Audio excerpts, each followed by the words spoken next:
আমি এখন দাঁড়িয়ে আছি ঐতিহাসিক মসজিদকুর মসজিদের সামনে। এটি বাংলাদেশের খুলনা জেলার কয়রা উপজেলার মসজিদকুর গ্রামে অবস্থিত। খুলনা জেলার কয়রা উপজেলার বহু প্রাচীন একটি গ্রামের নাম হচ্ছে মসজিদপুর। এটি আমাদি ইউনিয়নের একটি প্রাচীন গ্রাম। কপোতাক্ষ নদের পূর্বপারের এই গ্রাম ইতিহাস প্রসিদ্ধ। ধারণা করা হয় যে পীর খানজাহান আলীর শিষ্য বুড়া খান ও ফতে খান এই গ্রামে কাছারি করে এলাকা শাসন করতেন 1450 থেকে 1490 সালের দিকে। যদিও এর কোনো ঐতিহাসিক দলিল পাওয়া যায়নি, তারা এখানে একটি 9 গম্বুজ মসজিদ নির্মাণ করেন এবং নাম রাখেন মসজিদকুর। ইট চুনসুরকির তৈরি মসজিদটি দক্ষিণ বাংলার সবচেয়ে প্রাচীন প্রত্নসম্পদ। এই মসজিদকুরের নামানুসারেই বর্তমানে গ্রামটির নামকরণ করা হয়েছিল মসজিদকুর। কপোতাক্ষ সুন্দরবনের একটি নদ।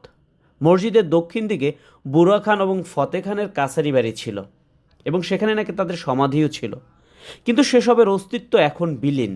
মূল মসজিদটি একসময় পলিতে তলিয়ে গিয়েছিল। এই এলাকায় মানুষের বসবাস সীমিত হয়ে আসছিল। সমস্ত এলাকা জঙ্গলে জরাকীর্ণ ছিল। জীবজন্তুর ভয়ে মানুষ মসজিদে যেতে সাহস পেত না। বিংশ শতাব্দীর শুরুতে এলাকায় বিপুল সংস্কার করে মসজিদটি উদ্ধার করা হয়। বর্গাকার এই মসজিদের পূর্তি পাশের মাপ হচ্ছে 16.76 মিটার, ভেতরের মাপ 12.19 মিটার।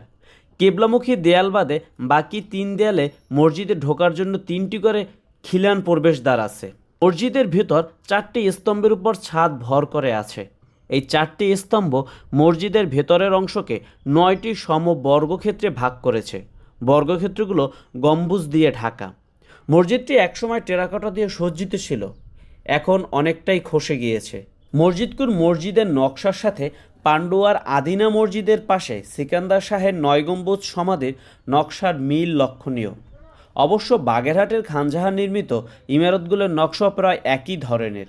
মসজিদটি বর্তমানে বাংলাদেশ সরকারের প্রত্নতত্ত্ব বিভাগের তত্ত্বাবধানে আছে।